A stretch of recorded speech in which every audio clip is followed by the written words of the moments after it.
کہ ہماری پارٹی کے 6 لوگ خان صاحب سے ملنے جائیں گے. یہ باقاعدہ اپروو شدہ ہے, یہ کوئی نئی بات ہے نہیں. آپ کو معلوم ہے, ساری قوم کو معلوم ہے کہ ہم یہاں پہ آ کے خان صاحب سے ملتے ہیں اور ان کے ساتھ ایک تبادلہ خیال ہوتا ہے.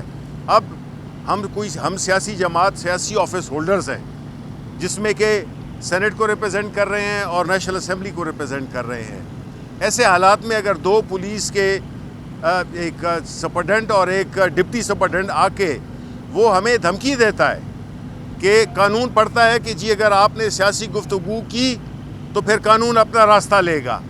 مطلب کیا ہے؟ مطلب یہی ہے کہ یہ دھوس تھی, اور ہم نہ صرف کہ ایک پارٹی کے رکن ہیں, نہ صرف کہ ہمارے ایک عہدے ہیں ہمارے پاس, الیکٹ کیا ہوا ہے ایم این ایز کو, اپنے عمر ایوب صاحب کو نیشنل اسمبلی میں, اور ہمیں الیکٹ کیا ہوا ہے خیبر پختونخوا کی اسمبلی نے.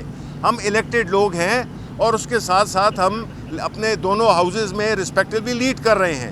اگر اس طرح کی بات ہے تو پھر ہمیں یہ بھی کہیں کہ آپ پارلیمنٹ میں بھی بات نہ کریں, سیاسی بات نہیں کریں, وہاں پہ بھی ہمیں بات یہی کرنی چاہیے کہ جی آج موسم کا حال کیسے ہے, یہ آپ نے جو قمیض خریدی ہے یہ کون سی ہے. یہ بہت مزہ کا خیز بات ہو رہی ہے. یہ جو نئے ضابطے, نئے لوگ جس طرح سے ایک سیاسی ماحول کو خراب کر رہے ہیں, اور یہی وجہ ہے کہ ملک آج تباہی کے گڑھے میں گر چکا ہے. آپ لاکھ تقریریں کریں, آپ لاکھ امیدیں دلائیں, لیکن جو کچھ گراؤنڈ پہ ہو رہا ہے, چاہے وہ پاکستان کے عوام کے ساتھ ہو یا ان کی سب سے بڑی نمائندہ جماعت پاکستان تحریک انصاف عمران خان کے ساتھ جو ہو رہا ہے, تو یہ ملک نہیں ترقی کر سکتا, یہ ملک آگے نہیں جا سکتا, یہ سیاسی عدم استحکام نہیں ختم ہو سکتا, یہ معیشت نہیں ٹھیک ہو سکتی.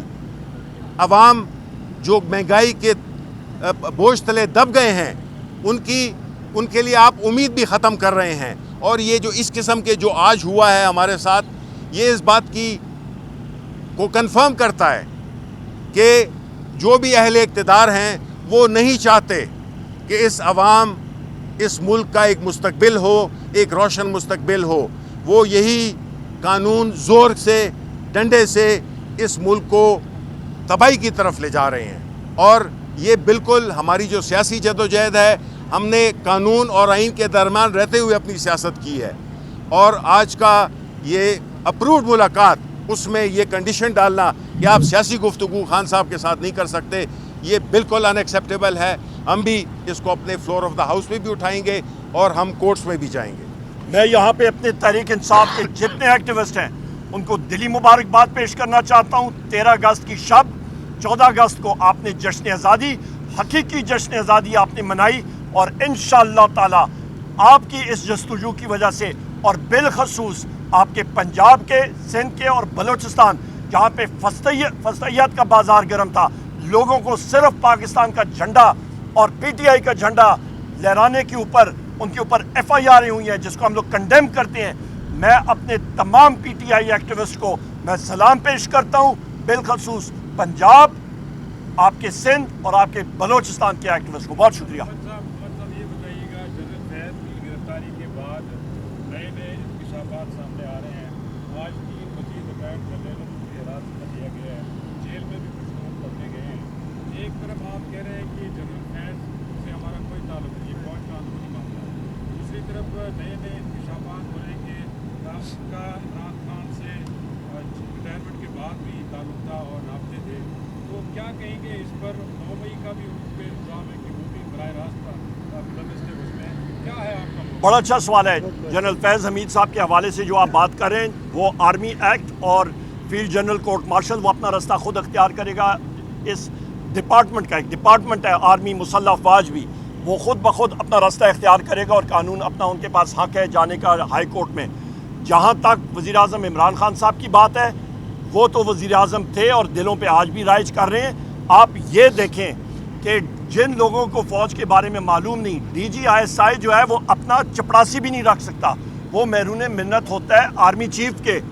D G I S I ریڈیٹڈ پاور لیتا ہے آرمی چیف سے. اس وقت آرمی چیف تھے جنرل باجوہ. تو جو چیزیں بھی ہوئی ہیں تو جنرل باجوہ صاحب سے پہلے پوچھیں کہ جی آپ کے کمانڈ کے نیچے بحیثیت آرمی چیف یہ چیزیں کیوں ہوئی. نمبر 1. اس پہ کور کمانڈرز بھی ہیں, اس پہ جنرل فیض بھی ہیں, اس پہ بہت سارے, یہ سارے کے سارے جو ہیں پھر ساروں کو سامنے آنا چاہیے. اور فیلڈ جنرل جی ٹیکنیکلی وزیر اعظم کے نیچے آتی ہے, پر آپ کو معلوم ہے کہ ڈائریکٹلی وہ آرمی چیف کو رپورٹ کرتی ہے.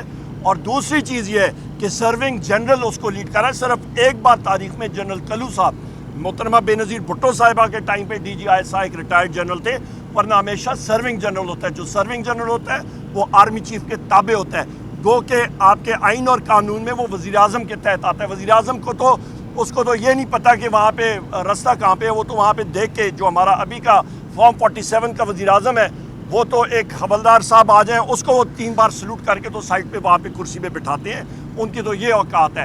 تو یہ آپ کو حقیقت سامنے آنی چاہیے. اور دوسری بات, ان کے اوپر یہ ٹاپ سٹی کا جو الزام لگا ہے, تو ہم لوگ ایک بات اور پوچھنا چاہتے ہیں کہ جناب جو افسران اور انسپیکٹرز آئی ایس آئی کے جا کے انہوں نے وہ نقدی اماؤنٹ ادھر سے لی, ان کے خلاف بھی پھر وہ ہونا چاہیے, فیلڈ جنرل کورٹ مارشل ہونا چاہیے.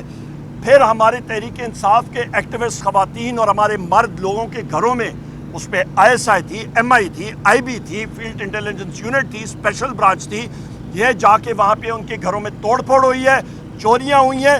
تو اس وقت کے جو بھی آپ کے سربراہان ہیں ان ساروں کے خلاف ایف آئی آرز اور فیلڈ جنرل کورٹ مارشل ہونا چاہیے.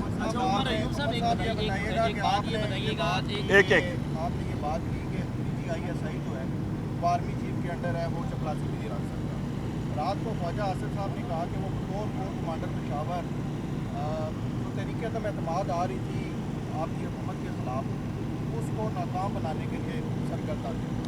آرمی چیف کے دیکھیں سب سے اس کا مطلب ہے, اگر یہ بات ہے تو آپ کے بانی آج بھی یہ کہہ رہے ہیں کہ ان کی حکومت کرانے میں باجوہ صاحب جو تھے وہ کردار ادا کرتے رہے, تو یہ دونوں باتیں تو آپس میں نہیں خواجہ آصف کو تو آرمی وہ ہے, گو کہ وہ اس کو کہتے ہیں ڈیفنس منسٹر, اس کو تو اسٹرکچر کا پتہ نہیں ہے, دور دور سے اس کا کوئی لینا دینا ہی نہیں ہے. وہ تو اپنے گھر میں اس کو کوئی جی ایچ کیو کے قریب پھڑکنے نہیں دیتا ہے ڈیفنس منسٹر. حقیقت یہ ہے.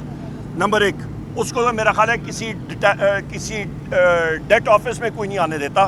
دوسری اہم بات یہ ہے کہ وہ ایبٹ آباد میں ایک اینیمل ٹرانسپورٹ ہے نا, وہاں پہ آپ کی جہاں پہ خچریں وہ سیاچن کے لیے رکھتے ہیں, وہاں پہ اس کو نہیں گھسنے دے کوئی.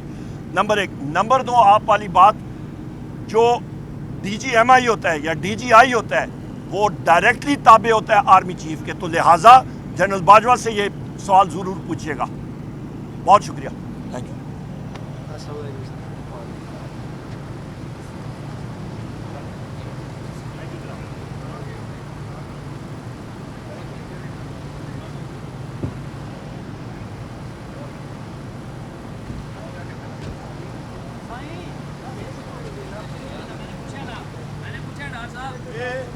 آدمی ہوئی